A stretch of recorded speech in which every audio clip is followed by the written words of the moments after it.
por estar aquí el día de hoy en este CIPAS de café con química orgánica, en donde trabajaremos el ejercicio número 1 de la tarea, de la tarea 3. Entonces voy a compartirles mi pantalla para que ustedes puedan ver la presentación. Perfecto. Listo. Muy bien, por favor me confirman si están viendo ya la pantalla con la presentación. Sí, señor. Sí, señor. Sí, Listo, profe. súper. Bueno, entonces nos vamos, arrancamos, listo. Entonces, muchas gracias chicos por confirmarme. Entonces vamos a iniciar con nuestra presentación. Permítanme por aquí. Y ahora sí. Eso es, listo. Muy bien.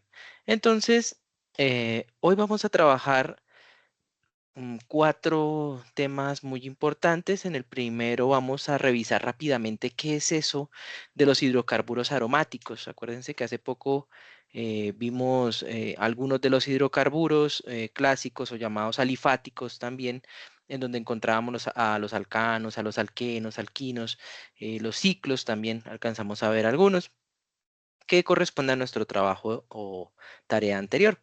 Entonces, hoy vamos a ver otro grupo de hidrocarburos que se denominan aromáticos. Vamos a ver qué es eso de hidrocarburo aromático, con qué se come.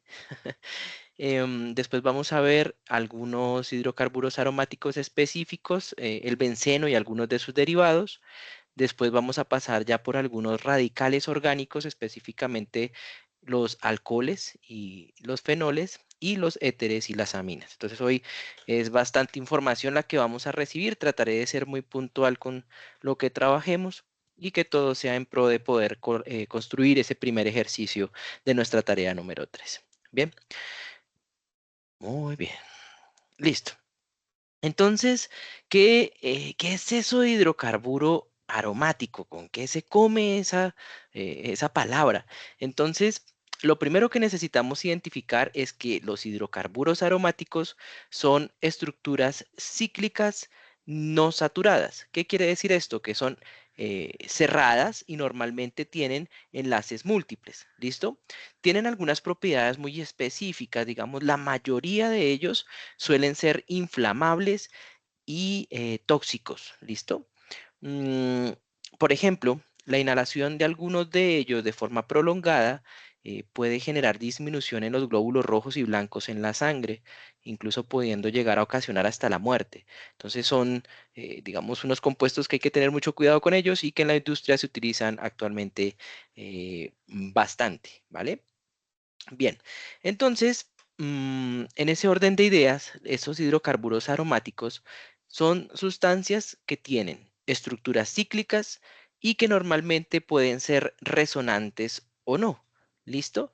Ya vamos a ver qué es ese concepto de resonante, que suena como a que resuena, como a que se repite. ¿Listo? Y reciben el nombre de aromáticos porque otra de sus propiedades, aparte de ser tóxicos por lo general, presentan olores muy fuertes. ¿Listo?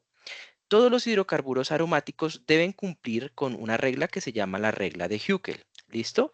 Es un químico alemán que planteó algunas premisas para poder clasificar o no un hidrocarburo como aromático. Bien, la regla de Hückel nos permite predecir la aromaticidad de esos compuestos que se denominan hidrocarburos aromáticos. Dentro de este grupo de hidrocarburos aromáticos, el miembro más representativo, yo sé que ya lo vieron en la química de décimo, en la de 11 y hasta el cansancio, es el famoso benceno. ¿Listo? El benceno tiene una fórmula condensada o fórmula molecular de C6H6. ¿Listo? Tiene 3 dobles enlaces que están en resonancia. Y sigue sonando esa parte, resonancia. ¿Qué será esa vaina de resonancia? Bien, entonces resulta que este término de aromático, a mí me gusta contar la historia de cómo salen las cosas porque es importante recordar esas personas que tuvieron que ver con el avance en la ciencia. En este caso, una mujer muy inteligente de por sí, Dame Kittling, trabajó con la determinación de esa estructura del benceno. De hecho, fue la primera vez, ya fue la primera, que mediante el uso de una técnica que se llama rayos X, pudo demostrar la estructura del benceno como se había pensado siglos anteriores. Entonces ella lo que hizo fue, con la técnica de rayos X, encontrar que efectivamente lo que había previsto el químico anterior, y ahorita les voy a contar un poquito la historia de él, lo que él había previsto en la teoría era real a través de esta técnica de rayos X. Entonces, bueno, eso es contarles un poquito como de la historia de lo que pasó. Bien, los hidrocarburos aromáticos tienen dos grandes grupos. Vamos a encontrar los hidrocarburos aromáticos carbocíclicos, ¿listo? Todos los carbocíclicos son aquellos en donde únicamente están formados por átomos de carbono, o sea, no tienen sustituyentes diferentes al carbono. Mientras que los heterocíclicos, que es el segundo grupo en el cual se dividen estos hidrocarburos, creo que hay una manito arriba, Angie Juliana Garzón. No, parece que ya no. Listo.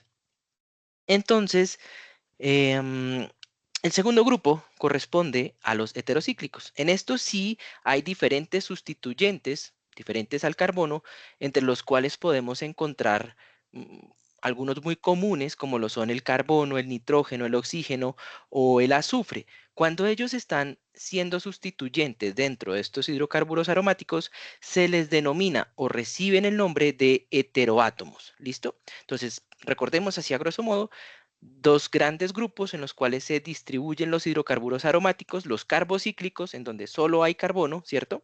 Y los heterocíclicos, en donde podemos tener en el anillo átomos diferentes al carbono, como el nitrógeno, el azufre, el oxígeno, entre otros. Bien, muy bien.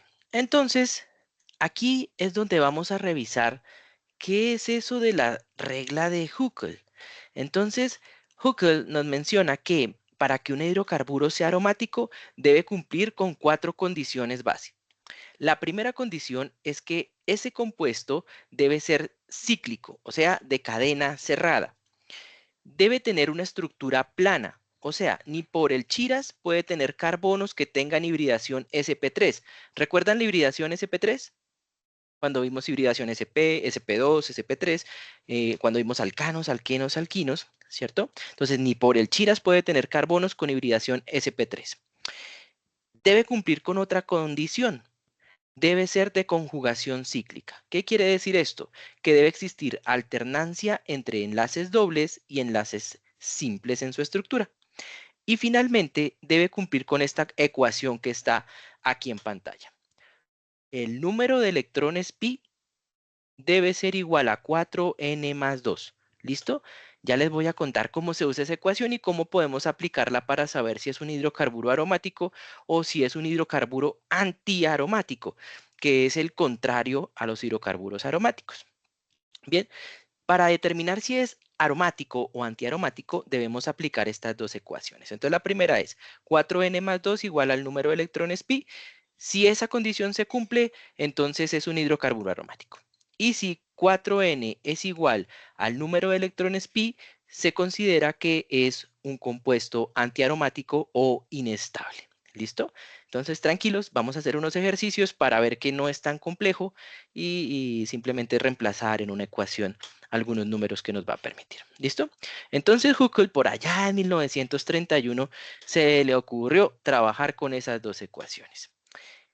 Él nos menciona que n puede tomar valores de números enteros desde 0 hasta infinito, dependiendo del tamaño de la estructura que estemos trabajando. Y nos dice, miren, si al calcular el valor del número de electrones pi, que tiene su compuesto, es igual a 2, a 6, a 10, a 14 o a 18, o otros, ya vamos a ver cómo podemos calcular otros, va a ser un hidrocarburo aromático. ¿Listo? Entonces, por ejemplo, aquí tenemos algunas estructuras que se denomina diagrama de llenado de polígonos de Huckel. ¿Listo? Aquí vemos, por ejemplo, un ciclo, ¿cierto? Hay tres carbonos, un ciclo propano, aquí tenemos otro ciclo, un ciclo butano, un ciclo pentano, un ciclo hexano, y pues bueno, aquí tenemos 1, 2, 3, 4, 5, 6, 7, 8, un ciclo octano, ¿sí? Es una estructura cerrada con 8 carbonos. Bien. Entonces, el señor Huckel propone esta ecuación para que podamos definir si nuestra estructura es aromática o antiaromática. ¿Listo? Si es el resultado de el número de electrones pi igual a 2, 6, 8, 10 o 14, vamos a tener que es un hidrocarburo aromático. ¿Listo? Entonces, ¿cómo lo aplicamos en un ejercicio simple? Veamos aquí. Por ejemplo, tratemos de identificar si este hidrocarburo es aromático o antiaromático. Entonces, observen que él tiene dos dobles enlaces, ¿cierto? Por cada par de dobles enlaces se tiene dos electrones pi. ¿Listo? ¿Qué quiere decir eso? Que si yo tengo dos dobles enlaces, tendría cuatro electrones pi. ¿Listo? Como el 4 no está dentro de los valores posibles para hidrocarburos aromáticos, ¿cierto? Dice 2, 6. Miren que el 4 no está por ninguna parte. Entonces, como es el número 4, entonces podríamos deducir que este hidrocarburo, a pesar de que es cíclico, ¿cierto? A pesar de que tiene enlaces, ¿cierto? Enlaces dobles, ¿cierto? Eh, pero el número de electrones pi no es igual a un número de los que se considera, de acuerdo a la regla de Huckel, como hidrocarburo aromático. ¿Listo? Entonces, vimos, recuerden, por cada doble enlace existen dos electrones pi. Si tengo dos dobles enlaces, pues tendría cuatro electrones pi. De esta forma, este compuesto, que podría ser el ciclopentadieno, ¿cierto? Ahí recordando la nomenclatura de los ciclos, mm, le podríamos decir que es un hidrocarburo antiaromático, o sea, no es aromático. Muy bien, veamos este otro. Miren que también tiene una estructura plana, ¿cierto? Que es una de las condiciones más importantes, una estructura plana, estructura cíclica, ¿ok? Y tiene ¿cuántos enlaces? Uno y dos. Pero adicionalmente me dice que este carbón, que es este carbono que está aquí en la parte superior, tiene dos electrones adicionales que pueden formar enlaces. De esa forma, entonces, electrones pi que podrían generar enlaces en esta molécula serían dos de aquí, dos de este enlace y dos de este enlace. En total tendríamos 2, 4 y 6. Miren que el número 6 sí está dentro de los números que valida la regla de Huckel. Entonces podríamos definir que esa estructura sí es aromática. Aquí les coloco rápidamente lo que analizamos a continuación, ¿cierto? Entonces tendríamos un electrón pi por cada carbono del sistema pi deslocalizado. Eso quiere decir, estos que están aquí se llaman carbonos del sistema deslocalizado. Yo les digo, cada doble enlace cuenten dos electrones pi. Con eso no se enredan con lo que encuentran en los libros. Entonces aquí habría 1, 2, 3 y 4. ¿Listo? Y hay un par solitario de electrones, que es ese par que está aquí arriba del carbono, entonces en total tendríamos 6 electrones. De esta forma, miren que el número 6 sí está en la regla de Huckel. Entonces, ese bendito compuesto es aromático. Listo. Veamos este otro. ¿Qué pasa con este otro compuesto? Tiene dos dobles enlaces, ¿cierto? Entonces tendría dos pares de, aquí tendría un par de electrón pi y aquí tendría otro par de electrón pi. Entonces tendría cuatro electrones pi. El 4 no está, entonces este hombre no sería un compuesto de tipo hidrocarburo aromático. ¿Listo? Este sería un antiaromático, porque no está en la regla de Huckel de acuerdo a los valores que puede tomar. ¿Listo? Y aquí podemos ver si es aromático o no aplicando la ecuación. Yo les dije, vamos a tratar de hacer un ejemplo para entender esa ecuación. Entonces aquí nos dice, por ejemplo, que para cumplir la regla de Huckel se debe cumplir esta ecuación. 4n más 2 igual a 4, ¿cierto? Tiene 4 electrones pi. Entonces, por eso es que es igual a 4. Y la ecuación dice 4n más 2 igual al número de electrones pi. Entonces, aquí tendríamos 4n más 2 igual a 4. Si despejamos n de esta ecuación, vamos a encontrar que este 2 que está sumando pasa a restar, ¿cierto? Nos quedaría 4 menos 2, sería 2. Y este 4 que está multiplicando pasa a dividir. Y 2 dividido 4 nos da un medio. Miren que un medio no está en ninguna parte de los números que se determinan en la regla de Huckel. Por tanto, podemos definir que ese compuesto no es aromático. ¿Listo? Esa es la forma de cómo se aplica la ecuación. Ustedes hacen el conteo de cuántos electrones pi tiene la molécula y después despejan a N. Y N, si toma un valor de los que tiene la regla de Huckel, entonces pueden decir si es aromático o no es aromático. Eso es todo lo que hay que hacer. Muy bien, veamos este otro. Por ejemplo, aquí tenemos un par de electrones que están disponibles. Acá tendríamos dos dobles enlaces. Recuerden, encontramos un electrón pi, dos electrón pi, tres electrón pi, cuatro electrón pi. Por cada doble enlace hay dos electrones pi. Entonces serían 2, 4 y 6. 6 electrones pi. Miren que el número 6 sí está en la regla de Huckel, por tanto, este compuesto sí sería un compuesto hidrocarburo aromático. Miren que la geometría es plana, tiene 6 electrones pi, que está dentro de los valores posibles de acuerdo a la ecuación de Huckel. Bien, eso es ahí otro ejemplo. Este es importante mencionarlo porque miren que tiene electrones que están desapareados. Cuando sucede eso dentro de nuestras estructuras cíclicas, se le denomina iones aromáticos. ¿Listo?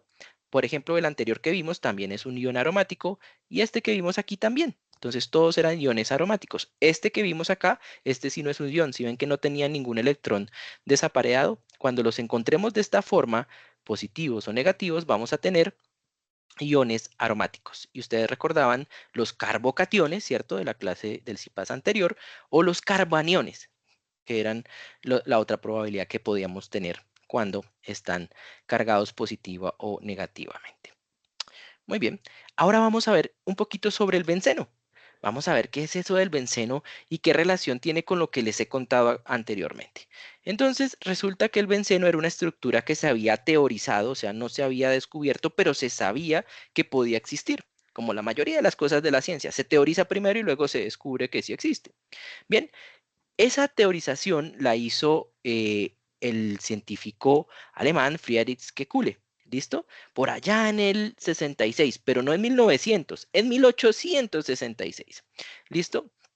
Entonces, él formuló una estructura para el benceno, para ese compuesto teórico.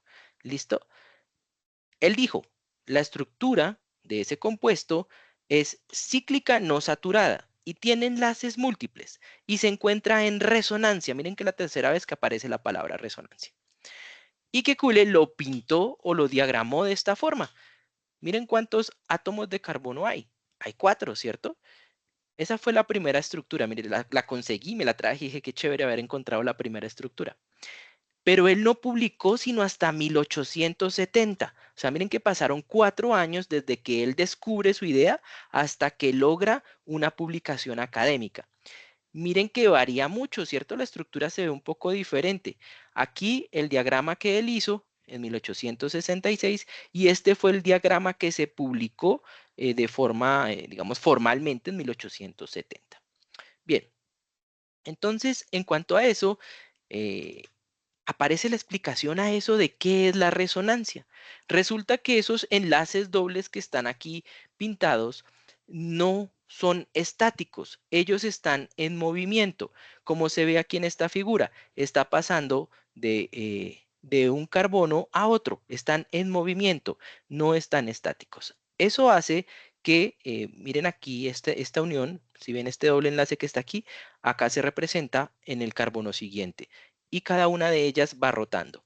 Eso genera este efecto, un efecto circular, ¿cierto? Pareciera como si estuviera rotando constantemente, como por ejemplo en la Tropicana. ¿Sí han ido por allá a Mundo Aventura? Cuando lo montan uno en la Tropicana, esa vaina empieza a dar vueltas, vueltas, vueltas, vueltas. Así similar sucede con los dobles enlaces del benceno. ¿Y cómo se establece esa situación? Entonces, se puede ver de esta forma, que es la forma plana, ¿cierto? Aquí podemos, perdóname un segundo que no sale el puntero, ya, listo. Aquí podemos ver cómo los enlaces dobles son resonantes. ¿Qué quiere decir? No se quedan quietos, van cambiando su posición, ¿listo? Y eso a nivel molecular se ve más o menos algo así. Bien, em, los enlaces empiezan a cambiar de posición y lo hacen de forma tan constante y tan rápida que se forma una especie de anillo dentro del compuesto cíclico. Y eso nos llevó a definir la estructura actual del benceno. Nosotros podemos graficar el benceno de dos formas, ¿cierto? Con las estructuras o los enlaces dobles internos punteados, ¿sí? O con un círculo dentro de la estructura de un ciclo hexano. Ambas formas son válidas, ¿listo? Esta forma se garantiza por el efecto que se presenta en el movimiento de los enlaces dentro de los carbonos, ¿listo? Bien, entonces eso es resonancia, que los enlaces dobles que están dentro del ciclo hexano, ¿cierto? No se quedan fijos, sino que están en movimiento. Son resonantes y al ser resonantes generan este efecto circular y por tanto se pueden graficar de esta forma. Les presento al viejo benceno, espero que lo hayan conocido así también en sus colegios y hayan entendido por qué ese efecto de resonancia. Muy bien. Resulta que el benceno tiene unas propiedades muy especiales. Es un líquido normalmente, tiene una temperatura de ebullición de 80 grados centígrados y una de fusión de 5 grados. No es soluble ni miscible en agua y tiene densidad inferior al agua. Es carcinogénico, o sea, produce cáncer. Normalmente se genera con la combustión de los cigarrillos. Por eso es que muchas veces cuando tenemos vecinos que fuman, el vecino no se enferma de cáncer, sino el que se enferma es el que respira el humo del cigarrillo. ¿Listo? Y aquí un dato súper interesante. ¿A quién le gustan los asados? Resulta que cuando se descompone la grasa de la carne asada de nuestros asados, se genera también este compuesto, el benceno. Muy bien. Entonces, es importante mencionar que este compuesto ocupa el tercer lugar a nivel mundial dentro del consumo de materias primas orgánicas. Imagínense, o sea, es cancerígeno y lo utilizamos de forma constante en muchísimos procesos. Incluso ocupa el tercer lugar en cuanto a consumo de materias primas. ¿Listo? Entonces, aquí quiero contarles un poquito de, pues, esta vaina para qué nos puede servir en la vida, ¿sí?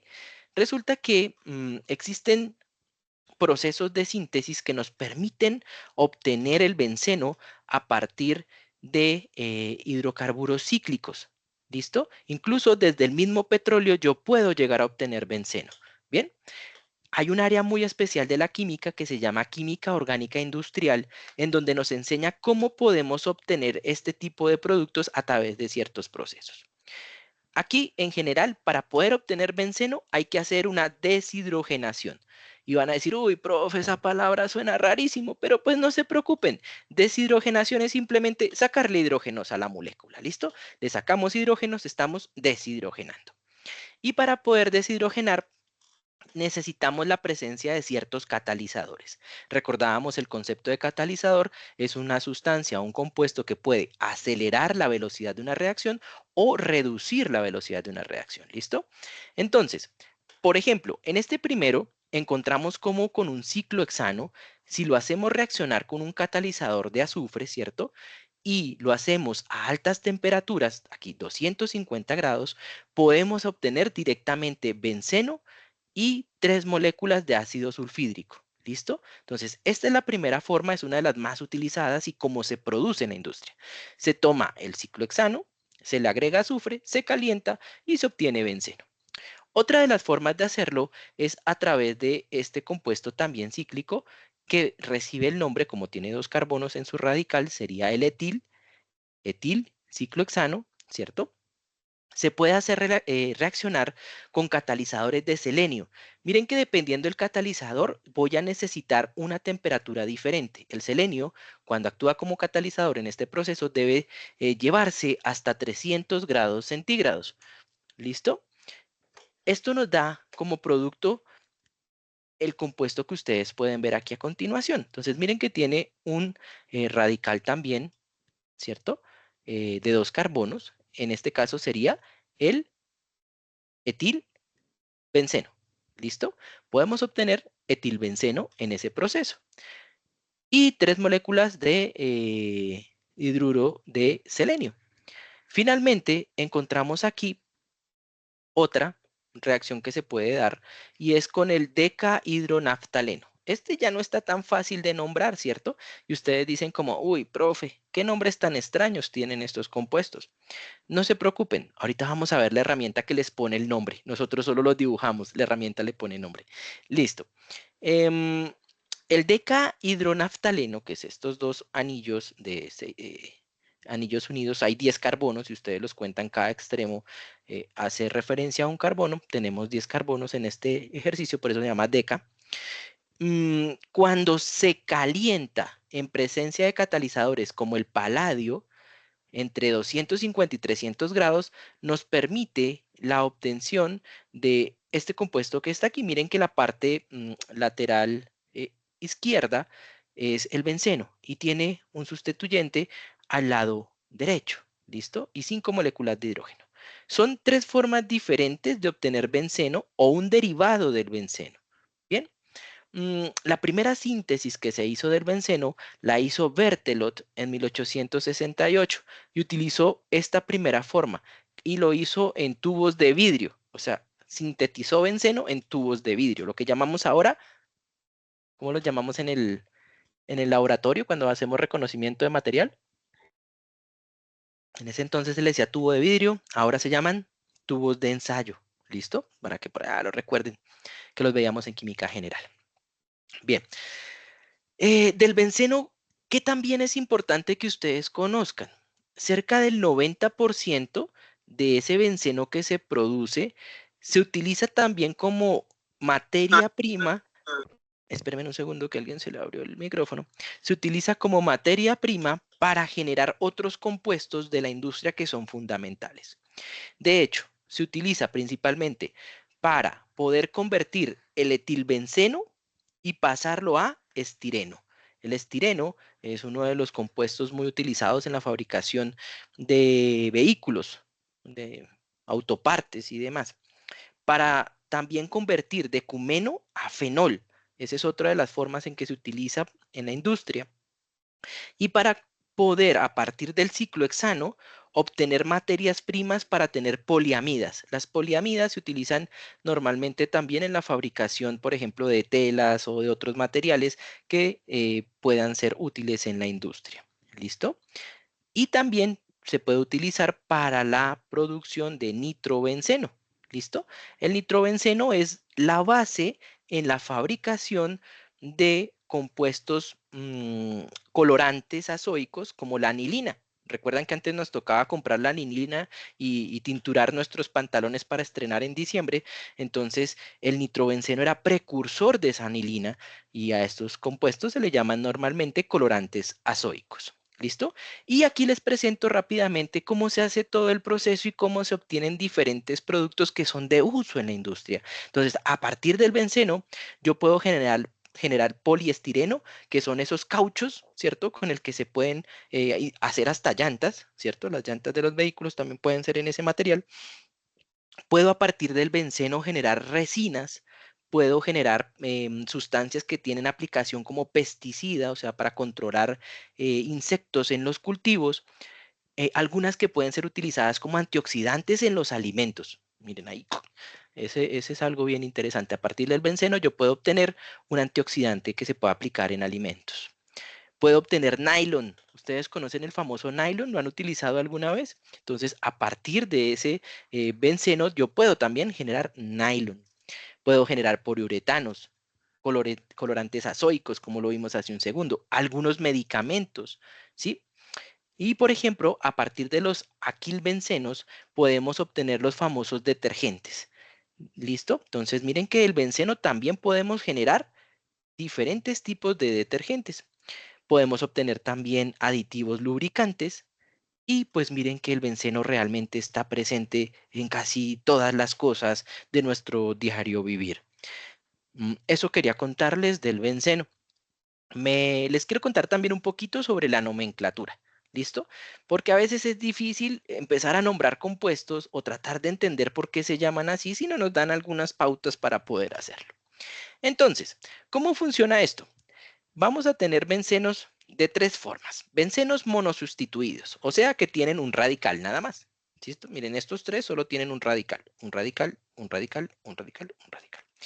Cuando son bencenos monosustituidos, su nombre es muy sencillo. Se coloca el nombre del sustituyente, por ejemplo, en este caso es el bromo, y se termina en la palabra benceno. Él se llama bromobenceno. El segundo, el sustituyente se llama nitro, NO2, nitro. Entonces recibe el nombre de nitrobenceno. El tercero tiene un sustituyente metil, pues será el metilbenceno, que también tiene un nombre común. Este de aquí se llama tolueno. ¿Listo? El metilbenceno es el mismo tolueno. Y este que está aquí, miren que tiene un sustituyente que tiene dos carbonos, por tanto es el etil, ¿cierto? Met-et es de 2 carbonos, etilbenceno. ¿Listo? Entonces miren que los bencenos monosustituidos, ponerles el nombre no está tan fácil. Está tan fácil. Se coloca el nombre del sustituyente y se termina en la palabra benceno. Bien, listo. Veamos otros. Esos eran los bencenos monosustituidos. Ahora, ¿qué pasa cuando son bencenos disustituidos? Para poderlos nombrar, siempre prima el orden alfabético, de la A a la Z. Por eso les puse A to Z. ¿Listo? De la A a la Z. Y también podemos utilizar algunos indicadores de posición que se denominan orto, meta y para. Orto funciona cuando los sustituyentes están en los carbonos 1 y 2. Meta funciona cuando los sustituyentes están en los carbonos 1 y 3. Y para funciona cuando los sustituyentes están en los carbonos 1 y 4. ¿Listo? Entonces miren estos dos ejemplos que tenemos aquí a la izquierda. Hay dos cloros que están actuando como sustituyentes, uno en el carbono 1, otro en el carbono 2. Esto se puede llamar orto, ¿cierto? Le pueden colocar orto o simplemente la letra O, ¿listo? O va a indicar que es posición 1, 2, ¿listo? Posición 1, 2 ¿de quién? Hay dos moléculas de cloro, por tanto se coloca dicloro y la terminación benceno. Este compuesto se llama el ortodiclorobenceno o el O-diclorobenceno. Es lo mismo. También lo podemos llamar mediante nomenclatura IUPAC. En este caso sería el 1,2 diclorobenceno. ¿Listo? Y veamos este otro. En este otro, miren que la posición en la que se encuentran los dos sustituyentes están en el carbono 1 y en el carbono 3. Es una posición de tipo meta. Entonces yo lo puedo llamar M y siempre inicio de forma alfabética para numerar. Primero está el bromo, luego está el nitro, ¿cierto? Primero está la B, luego está la N. Entonces empiezo. 1, ¿cierto? Aquí en el carbono 1 está el bromo, entonces él se va a llamar M bromo nitro y la terminación benceno. M-bromo nitrobenceno. O lo puedo también llamar a partir de la ubicación de los carbonos en donde se encuentren los sustituyentes. Por ejemplo, el 1-bromo 3-nitrobenceno. 1-bromo 3-nitrobenceno. Ambos nombres son válidos. ¿Listo? Recuerden, estas nombres por posición solo aplican para los bencenos disustituidos, no para los monosustituidos ni para este grupo que vamos a ver aquí, que se llaman los bencenos trisustituidos. Y dicen, ay, Dios mío, profe, ¿qué hago yo cuando me sale una vaina de estas? Tengo que buscar ayuda. Entonces, vamos a darle el nombre y luego vamos a ver que no es tan complejo tener este tipo de situaciones. Bien, entonces, por ejemplo, miren que aquí este benceno está trisustituido. Hay 3 radicales. Tenemos 2 metiles y un bromo. Y en este tenemos 3 nitros, ¿cierto? En el carbono 1, en el 2 y en el 4. Vamos a nombrar primero el que está acá. Entonces yo siempre empiezo a numerar de forma alfabética. Primero va el bromo que el metil, ¿cierto? Entonces empiezo por el bromo y por donde encuentre más rápido a todos los sustituyentes. Yo podría empezar por aquí, 1, 2, 3, 4, 5 y 6, pero miren que me tocaría dar toda la vuelta para poder encontrar los sustituyentes. Es más fácil si los empiezo a numerar en el sentido antihorario, ¿cierto? Entonces ahí encuentro rápidamente los 3 sustituyentes.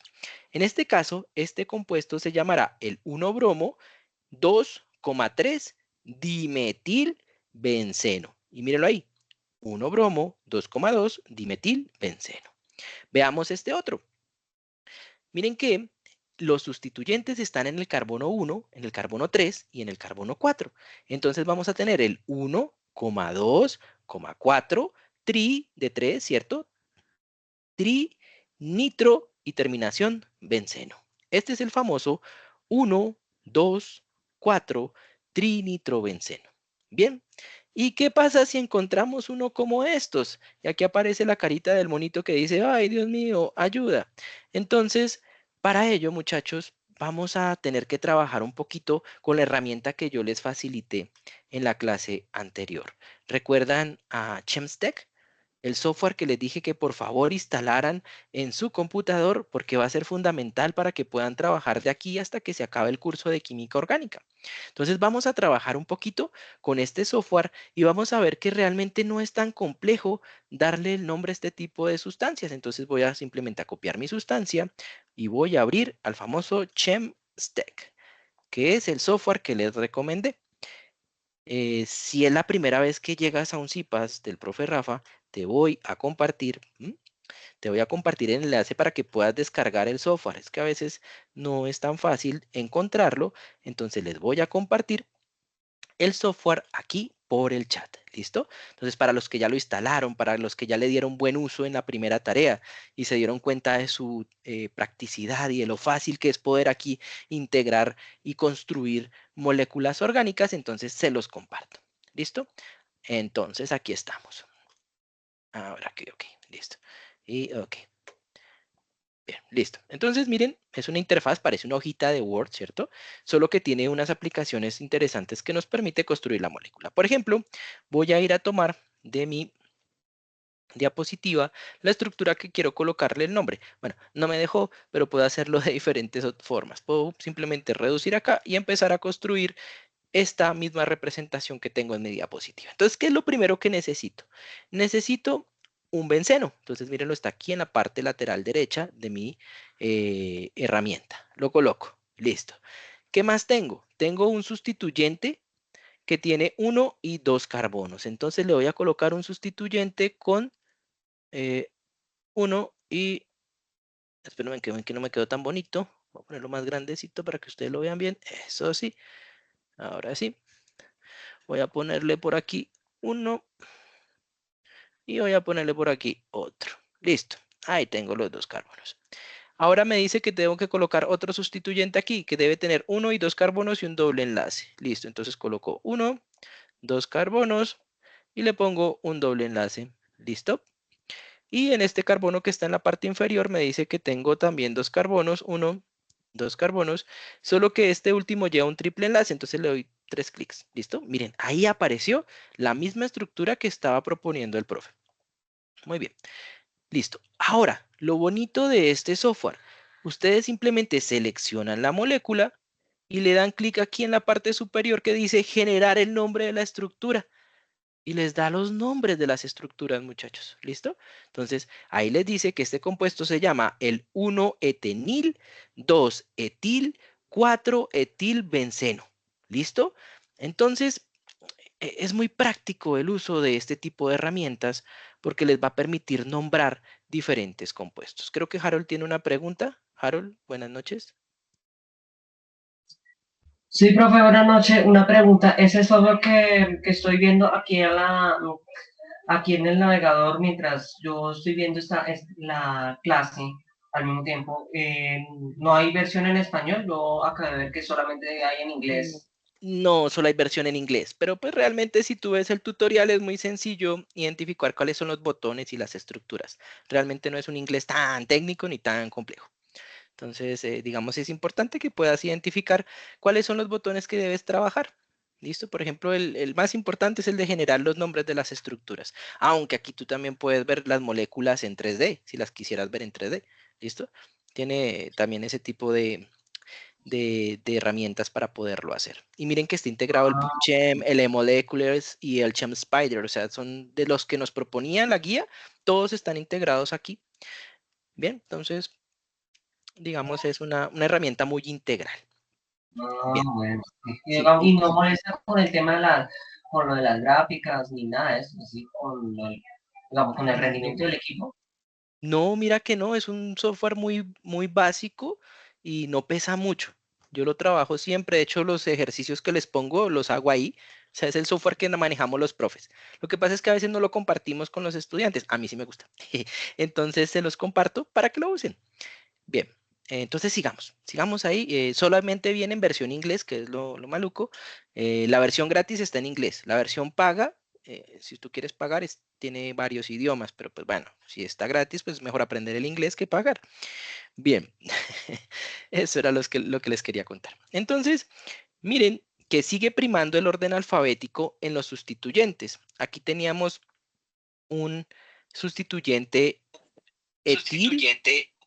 Hay alguien se le abrió el micrófono, gracias. Listo. Teníamos un sustituyente con un enlace simple, uno con un enlace doble y uno con un enlace triple. Y miren que cuando le dimos el nombre, lo hizo de forma alfabética. El primero fue el etenil, el segundo fue el etil y el tercero fue el etinil. ¿Listo? El etinil es el derivado del alquino, el etil es el derivado del enlace simple y el etenil es el derivado del enlace doble. Los organiza siempre de forma alfabética, de A a Z. ¿Listo? Eso es importante que lo recuerden. Bien, entonces, bueno, ahí aparece el ay Dios que hago, entonces les presento nuevamente a Chemstech y la importancia de saberlo manejar y poderlo trabajar en nuestros ejercicios. Bien, hasta ahí terminamos el tema de bencenos y sus derivados. Ahora vamos a entrar con otro grupo funcional que se denomina alcoholes. Y entre los alcoholes vamos a ver algunos fenoles. ¿Listo? Entonces, ¿qué es un alcohol? Un alcohol orgánico, ¿sí? Normalmente casi todos los alcoholes son orgánicos, ¿sí? Mm, Así que es redundante decir alcohol orgánico. Dentro de los alcoholes, vamos a identificarlos por la presencia de algo que llamamos el grupo hidroxilo. Lo recordábamos por allá en nuestra química inorgánica cuando veíamos los hidróxidos. ¿Lo recuerdan? El KOH, el NaOH. El mismo grupo aparece aquí otra vez. Pero cuando está unido a una cadena o un radical que tenga carbonos, se va a denominar alcohol. ¿Listo? Muy bien. Tiene un ángulo de inserción entre el radical y el hidrógeno que equivale a 109 grados. ¿Listo? Y hay diferentes tipos de alcoholes. Por ejemplo, el alcohol de un solo carbono se llama metanol. Son las mismas terminaciones. Miren que es met, et, prop, but, penta, hexa. ¿Sí? Son las mismas y la terminación ol. ¿Vale? Entonces, este compuesto que está aquí, como tiene un solo carbono, se va a llamar metanol. También tiene un nombre común. Casi todos los alcoholes tienen nombres comunes. El alcohol de un solo carbono se conoce con el nombre de alcohol de madera o alcohol metílico. ¿Listo? El siguiente tiene dos carbonos, entonces es el etanol. Este sí que lo conocen ustedes, yo sé que sí. También tiene nombre común y es el nombre de alcohol de grano o el famosísimo alcohol etílico. ¿En dónde encontramos el alcohol etílico? ¿Dónde podríamos ubicar el alcohol etílico? ¿Ya se durmieron? No, no se duerman, que está divertido. ¿Qué pasó? Me quedé solo. Se desconectó esto. ¿En dónde? ¿Otra vez? ¿No te escuché bien? En las bebidas alcohólicas, muy bien. En la cerveza, en el aguardiente, en el whisky. Ahí encontramos al famoso etanol. Muy bien. Que es un alcohol de 2 carbonos. Muy bien.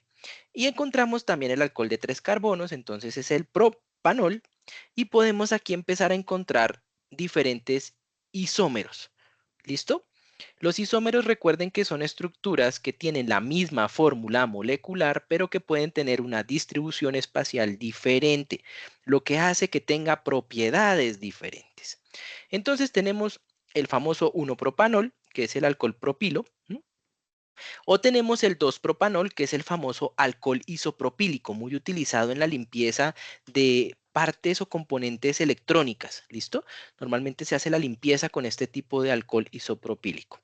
Bien, y miren que a partir del tercer tipo de alcohol encontramos varios isómeros. Entonces está el 1-propanol, el 2-propanol. Lo mismo le va a pasar al butanol. El butanol es el alcohol que tiene 4 carbonos. 1, 2, 3, 4. 4 carbonos. Vamos a encontrar el 1-butanol, también conocido como alcohol butílico, o vamos a encontrar también el 2-butanol, que es conocido como el alcohol sec-butílico. ¿Listo?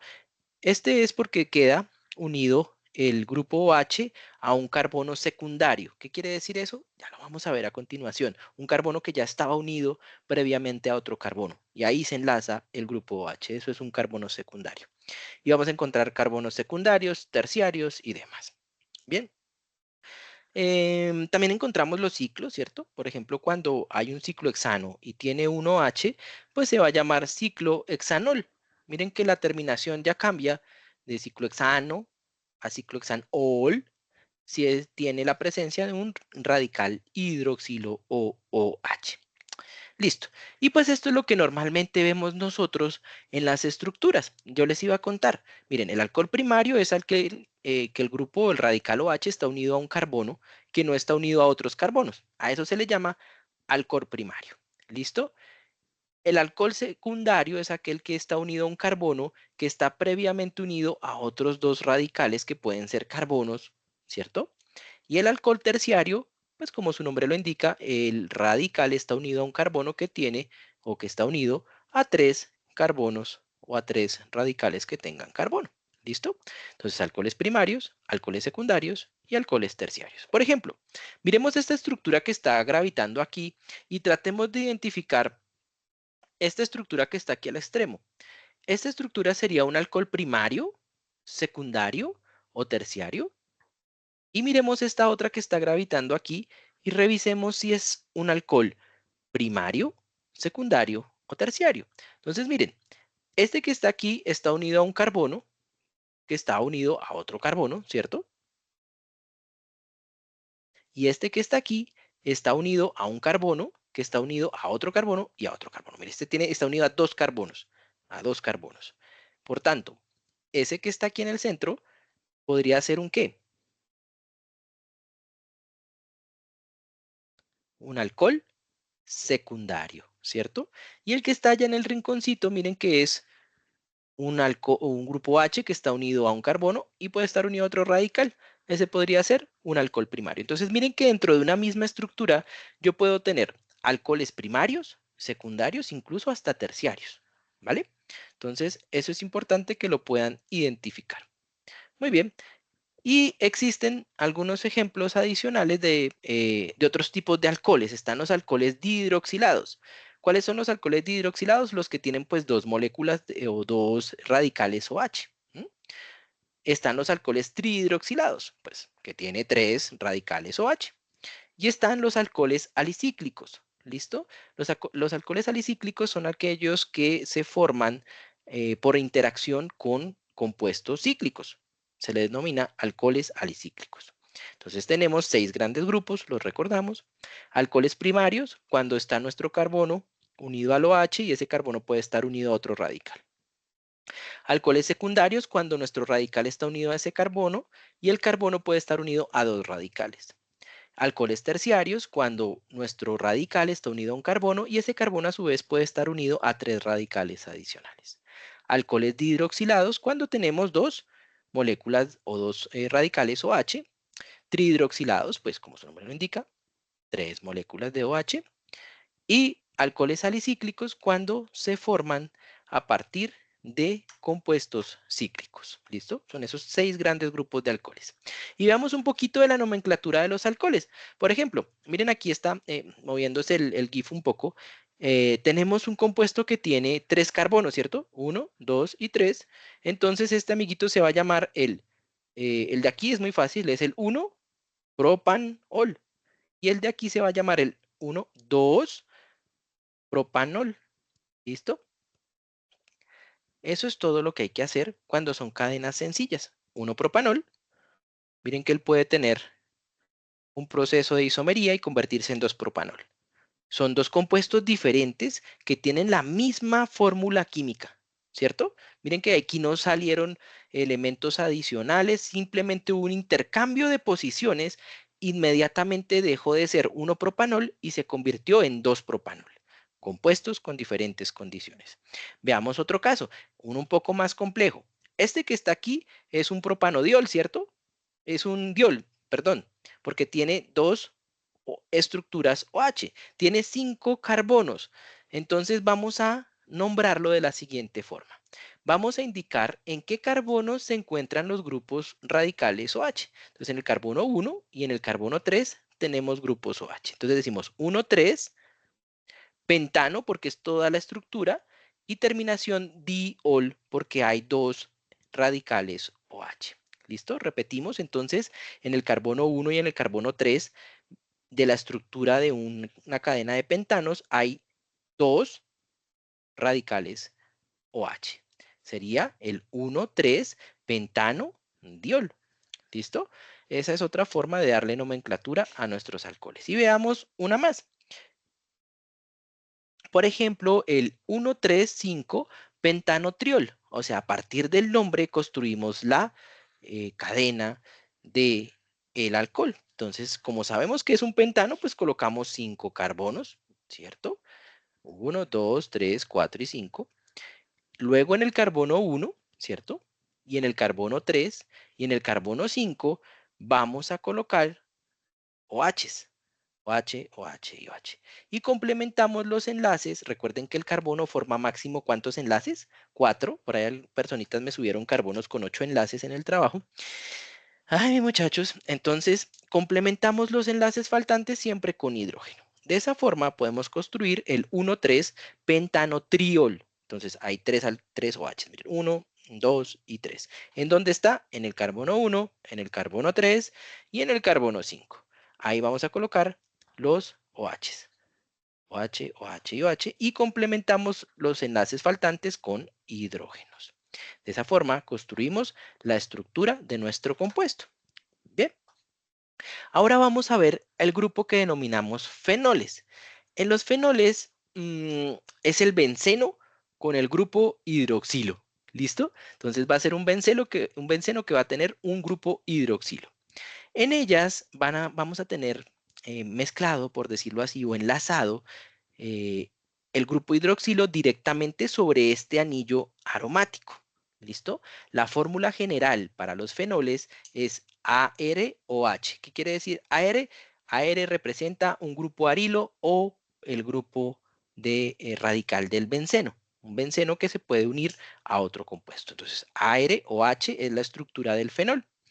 Los fenoles químicamente tienen propiedades diferentes a los alcoholes.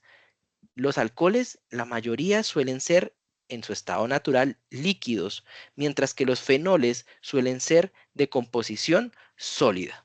¿Listo? Adicionalmente, los fenoles se pueden clasificar en tres grandes grupos, en monohidroxilados, dihidroxilados o trihidroxilados. ¿Listo? Y aplican los mismos principios de la nomenclatura de los bencenos monosustituidos, disustituidos y trisustituidos, ¿sí? Em, primando siempre el orden alfabético. Por ejemplo, veamos la estructura que está apareciendo en nuestra pantalla a la derecha. Siempre vamos a nombrar utilizando la numeración por donde encontremos más rápido a todos nuestros radicales y también primando el orden alfabético, ¿cierto? Aquí tengo un radical metil y aquí tengo un radical etil. ¿Por dónde encuentro alfabéticamente al primero? Al etil. Entonces empiezo siempre numerando desde donde está el sustituyente OH o grupo hidroxilo. Y a partir de ahí numero los siguientes. Entonces aquí no empecé 1, 2, 3 porque hubiera tenido el metil y el metil está después alfabéticamente del etil. Entonces empiezo por acá. 1, 2. 3, 4, 5. Entonces, en el carbono 2 tengo un etil, en el carbono 5 tengo un metil y al final tengo un radical benceno con OH que se denomina fenol.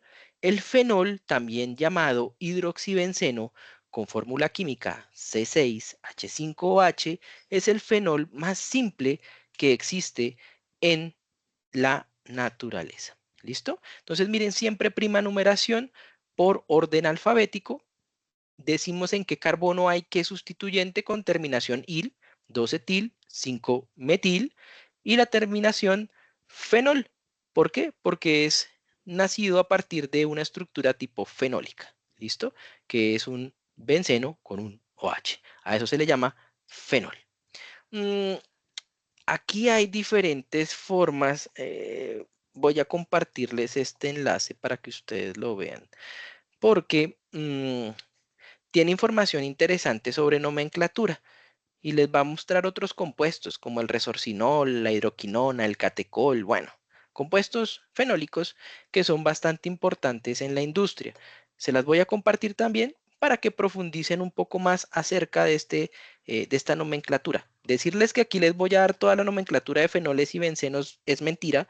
Esto es un brochazo muy grande de lo que encontramos en los libros, pero que les va a servir para poder desarrollar sus ejercicios. Muy bien. Entonces, ¿Harold tiene otra pregunta o se quedó la manito de la vez pasada arriba? No, creo que se quedó de la vez pasada arriba. Listo. Entonces, ya vimos por aquí nuestros alcoholes, ya vimos nuestros fenoles. Ahora vamos a ver a los famosos éteres. Los éteres son también unos grupos funcionales en donde el oxígeno aparece unido o ligado a dos cadenas radicales que pueden ser carbonadas. ¿Listo? A esto se le llaman éteres, cuando el oxígeno está unido a dos cadenas carbonadas. Bien. Mm, Se conoce que el ángulo que se forma entre el oxígeno y las cadenas carbonatadas es equivalente a 112 grados. ¿Listo? Entonces, cuando ustedes encuentren dentro de sus estructuras un oxígeno en medio de los carbonos, inmediatamente pueden decir, eso es un éter. ¿Listo? Y la nomenclatura de éteres se fundamenta con estos tres pasos. Lo primero que debemos hacer es siempre nombrar los radicales que acompañan al oxígeno. ¿Listo? Y se les da la terminación il. Por ejemplo, aquí tenemos un radical que tiene tres carbonos, 1, 2, 3, ¿cierto? Sería un propil. Y aquí tenemos a la izquierda otro que está conformado por dos carbonos que sería un etil. Se presentan siempre de forma alfabética. ¿Qué está primero? ¿Etil o propil? Etil, ¿cierto? Entonces se va a llamar etil, propil y se coloca la terminación éter. Este compuesto se llama el etilpropil éter. ¿Listo? Entonces la nomenclatura de éteres es más bien sencilla, me parece que es bastante sencilla siempre y cuando uno recuerde cómo se llaman los radicales. Recuerden cuando hay un carbono es met, dos carbonos es et, tres carbonos prop, cuatro carbonos but, cinco carbonos penta y así hasta llegar hasta oicos y eneoicos. Bien, veamos otra forma. A partir del nombre, construir nuestro compuesto. Entonces tenemos el etil, metil, éter. ¿Qué tengo que hacer? Colocar el etil, que es un radical, un sustituyente con dos carbonos, y el metil, que es con un solo carbono, y en el centro los uno con un oxígeno. Entonces sería el CH3, CH2, que es el etil, unido por el oxígeno, unido al CH3, que sería metil. ¿Listo? De esa forma tendríamos el etil, metil, éter. Entonces tenemos la forma. A partir de la estructura dar el nombre y a partir del nombre dar la estructura. Ambas pueden suceder o pueden salir en nuestros trabajos. Y aquí encontramos un montón de éteres que se pueden formar con compuestos aromáticos. Por ejemplo, miren aquí tenemos un radical que tiene un benceno unido a un metil, ¿cierto? Ya lo habíamos visto por ahí que se parecía como al tolueno, ¿cierto? Lo hemos visto por ahí. Y acá al otro lado tenemos un benceno. Este de aquí, este compuesto se llama el bencil fenil éter. ¿Listo? El bencil fenil éter. Y encontramos otros más complejos, ¿sí? No quiero hacerlos sufrir mucho aquí, simplemente es para mostrarles otros compuestos. Por ejemplo, aquí está el famoso guayacol. ¿Alguien ha tomado jarabe de guayacol? Bueno, es utilizado mucho como medicamento. Ujú. Listo. Ahora tenemos a las famosísimas aminas. Las aminas también son conocidas como los heteroátomos del nitrógeno. O sea, esta vaina va a tener nitrógeno unido a carbonos, ¿vale? Eso es lo que quiere decir heteroátomo de nitrógeno. El nitrógeno unido a carbonos. Vamos a tener aminas primarias, secundarias y terciarias. Y mire que aplican los mismos principios. Cuando está unido a un solo carbono, primaria. A dos carbonos, secundaria. Y a tres carbonos, pues terciaria. ¿Listo? Esas son las famosas aminas primarias, secundarias y terciarias. Muy bien. Se dice que las aminas se consideran como derivados orgánicos del amoníaco. ¿Listo? Y podemos, a partir del mismo amoníaco, generar este tipo de estructuras. Los ángulos que se forman entre los hidrógenos que forman estos compuestos son de 107 grados. Bien, y pues aquí ustedes pueden ver algunos ejemplos de aminas primarias, secundarias y terciarias. Por ejemplo, hagamos un ejercicio rápido para ver si entendimos. Tenemos el nitrógeno. Ese nitrógeno está unido a un solo carbono. Esta que está aquí se llama la metilamina. Mire que es muy fácil nombrarla. Simplemente se coloca el nombre del sustituyente, metil, terminación il, ¿cierto? Porque tiene un solo carbono, metil, y la terminación amina. Aquí discúlpenme por favor que está en inglés, pero si ustedes traducen amine a español, se escribe amina. Bien, entonces discúlpenme la vida ahí. El nitrógeno unido a un solo carbono es una amina primaria, secundaria o terciaria. Pregunta para ustedes, ¿no? Primaria. Ujú. Muy bien, excelente. Ahora miremos esta otra. El nitrógeno unido a dos carbonos. Este compuesto que está aquí, como hay dos metiles, se llama la dimetilamina. ¿Es primario, secundario o terciario? Secundario. Secundario, ¿cierto? Está unido a dos carbonos. Y cerramos con esta tercera. El nitrógeno está unido a tres metiles, por tanto se llama trimetilamina. ¿Sería primaria, secundaria o terciaria? Terciaria. Terciaria. Listo, muy bien. Entonces ya nos quedó claro que es una amina primaria, una secundaria y una terciaria. Muy bien. Y para la nomenclatura, pues recordémoslo, es simplemente nombrar los radicales que acompañan al nitrógeno y se ordenan de forma alfabética. ¿Listo? Si son cadenas lineales, siempre se inicia por la letra N. N seguido del radical en orden alfabético, en este caso el etil, propil, ¿cierto? Amina, terminación amina. ¿Listo? Entonces miremos acá. Tiene un radical que tiene dos carbonos, entonces es el etil, y este tiene tres carbonos, el propil. Como es lineal, no es cíclico, entonces se llama la N-etil-propil y terminación amina. Ese es el nombre de esa estructura. Pero miremos otros, miren que aquí alrededor hay otros. Miremos este de aquí arriba a la derecha. Tenemos una cadena que tiene 1, 2, 3, 4 carbonos, ¿cierto? Y en el carbono 1 tiene un metil. Entonces él se va a llamar el 1-metil, ¿cierto? Butano, ¿cierto? De 4 carbonos es butano, butano y terminación amina. Él se llama la 1-metil butanoamina. ¿Listo? Miremos esta otra de aquí. Esta sí está muy fácil, ¿cierto? Está una amina unida a un CH3, entonces es la metanamina o la metilamina. Ambas son válidas. Esta de aquí, entonces es el benceno unido con una amina, entonces se va a llamar la bencenamina. ¿Listo? Ese tiene un nombre más bonito, yo sé que ustedes lo conocen muy bien, es la misma anilina. Yo sé que la han utilizado en alguna ocasión para ponerle color a algo. Listo. Muy bien, muchachos. Entonces, con eso termino la teoría. Miren que no era tan harto, es más bien como medio chévere. A mí esta parte de la orgánica me apasiona bastante. Y lo que tenemos que hacer en el ejercicio 1 es muy fácil, yo digo, esto es muy fácil. Hay que hacer un mapa mental. Ya vamos a ver qué es un mapa mental, ¿listo? Porque primero hay que comprender qué es un mapa mental.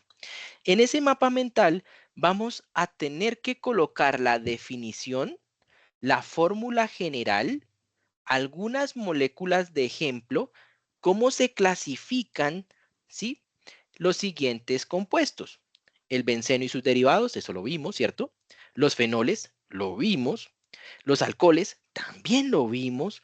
Los éteres, también lo vimos. Y las aminas, también las vimos. Entonces, si uno se pone juicioso, ve el CIPAS, hace ese mapa mental con este mismo CIPAS que hicimos. Podemos sacar de ahí la información. Muy bien, ¿qué hay que hacer? En el anexo de entrega se coloca el mapa mental. El mapa mental se puede hacer en cualquier aplicación. Aquí les propone Canva o Gonker. Yo realmente pues Gonker casi no lo uso. Yo uso mucho Canva, me gusta Canva porque es bonito y es sencillote. Entonces, para poder entender eso, necesitamos saber qué es un mapa mental, ¿no? Entonces resulta que los mapas mentales son representaciones gráficas de ideas que tienen una forma visual y jerárquica que nos permite entender y organizar mejor nuestra información. Hay diferentes tipos de mapas mentales. Yo aquí les traje 7 ejemplos clásicos. de diferentes mapas mentales. Profe, que yo puedo utilizar alguno de esos 7 métodos, el que tú quieras, puedes aplicar. El primer método se llama el flow map o mapa de flujo. Este sí que lo han hecho ustedes en los laboratorios, ya saben hacer un diagrama de flujo, ¿verdad? Pueden utilizarlo para construir ese ejercicio. El segundo se llama el multi-flow map, en español, mapa de múltiple flujo. Miren que aquí la idea está en el centro y a partir de la idea del centro a izquierda y a derecha se colocan las componentes. El otro que encontramos es el brace map.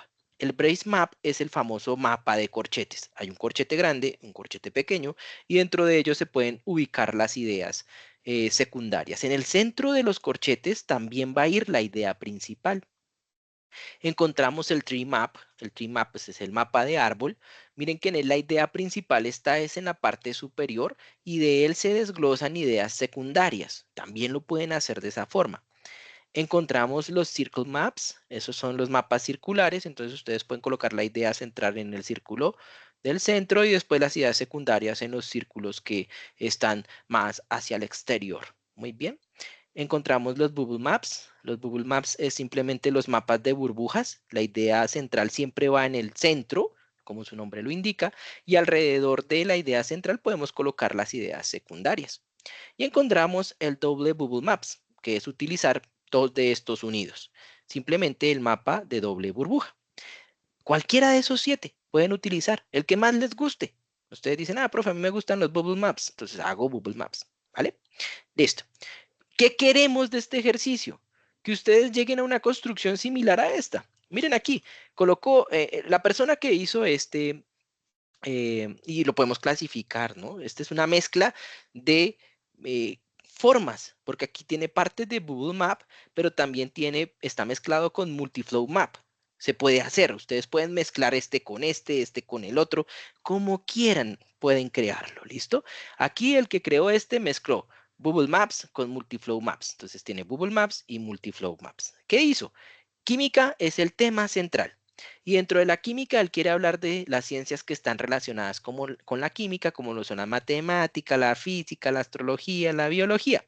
Quiere hablar de las aplicaciones que tiene la química en la vida laboral y en la vida cotidiana. Nos quiere mostrar también la definición de la química y los campos que puede tener dentro de la química, como la química orgánica, ¿cierto? Hoy estamos en química orgánica, pero el periodo pasado estábamos en inorgánica.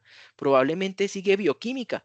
Probablemente seguirá físico-química, probablemente después la química industrial y finalmente la química analítica. ¿Listo? Que es donde vamos a aprender para qué todas estas cosas sirven. Oiga, yo quise poner mi empresa y quiero hacer síntesis de benceno. Pues hombre, miro los procesos de química industrial y saco la síntesis del benceno. Ya sé que es benceno, entonces ya puedo hacer mi propia empresa.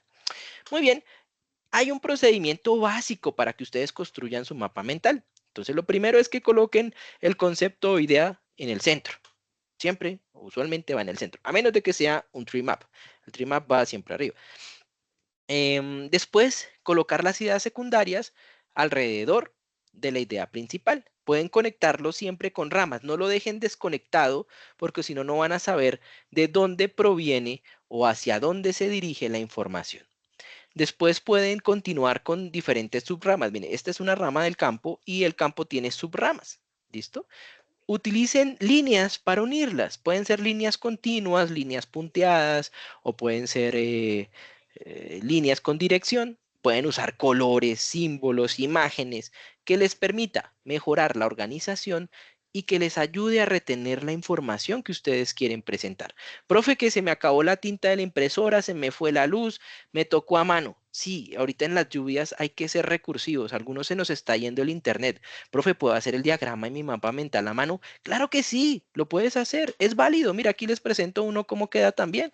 Es este mismo, pero lo hicimos a mano.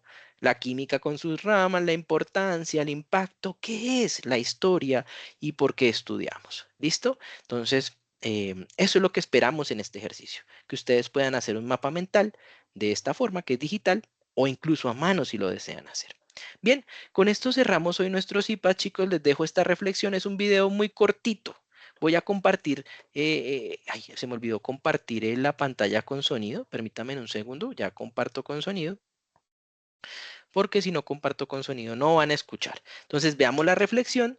nos quedamos un ratico a algunas preguntas y cerramos nuestros IPAs y yo me quedo otro rato más con ustedes para atender preguntas, sugerencias y ayudas varias que podamos necesitar. Entonces, escuchemos esta reflexión porque yo sé que lo vivimos diariamente y si no hago la reflexión hoy, tal vez después sea muy tarde.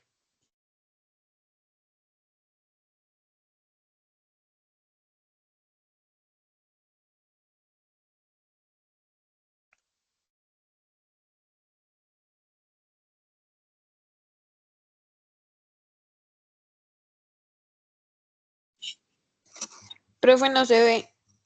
No se ve, permítanme la vida. ¿Se escucha pero no se ve o no se ve ni se escucha? Ninguna de las dos, Ninguna de profe. las dos. Ninguna de las dos. Vamos a ver qué pasó. Ay, pero es que si no la comparte el profe, ¿cierto? Ave María. Discúlpeme que la tecnología hoy me golpeó. Ahí se fue. Ahora sí. ¿Sí lo ven? ¿Ya se ve? Sí, profe, ya lo veo.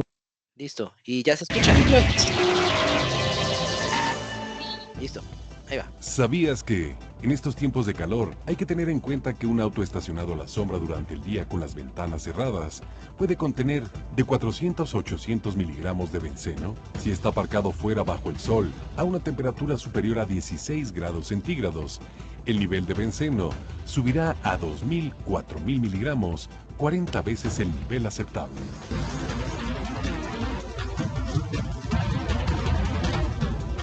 La gente que se sube al coche manteniendo las ventanas cerradas, inevitablemente aspirará en rápida sucesión excesivas cantidades de esa toxina.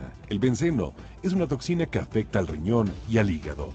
Lo que es peor, es extremadamente difícil para el organismo expulsar esta sustancia tóxica. En el manual del conductor se indica que antes de encender el aire acondicionado, debe uno abrir las ventanas y dejarlas así por un tiempo de 2 minutos, pero no especifican el por qué.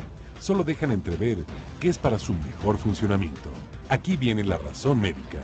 De acuerdo con un estudio realizado, el aire refrescante, antes de salir frío, manda todo el aire de plástico caliente, el cual emite benceno, una toxina causante de cáncer. Lleva un tiempo darse cuenta del olor del plástico calentado en el coche. Por eso, la importancia de mantener los vidrios abajo unos minutos. Además de causar cáncer, el benceno envenena tus huesos, causa anemia y reduce las células blancas de la sangre. Una exposición prolongada puede causar leucemia, incrementando el riesgo de cáncer. También puede producir un aborto. El nivel apropiado de benceno en lugares cerrados es de 50 miligramos por 929 centímetros cuadrados. Así que amigos, por favor, antes de entrar en el coche, abrir las ventanas y la puerta para así dar tiempo a que el aire interior salga y disperse esa toxina mortal.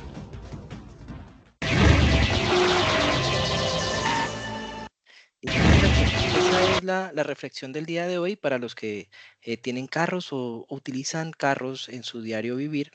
Miren que puede llegar a ser peligroso. Los plásticos con los que están hechos los interiores de los carros son derivados del benceno. Al calentarse, estos se pueden descomponer y por inhalación nos puede generar reducción en glóbulos blancos y glóbulos rojos. Eso con el tiempo puede desencadenar enfermedades como la leucemia. ¿Listo? Entonces, ahí les queda el tip, la reflexión del día y la relación que hay entre lo que vimos hoy y la realidad. Entonces, muchachos, muchas gracias por su atención. Voy a finalizar la grabación para efectos de los compañeros que no pudieron asistir, pero me quedo con ustedes para preguntas. ¿Listo? Entonces, muchas gracias de verdad, chicos, y voy a finalizar la grabación. A todos, muchas gracias. Gracias, profe. Gracias.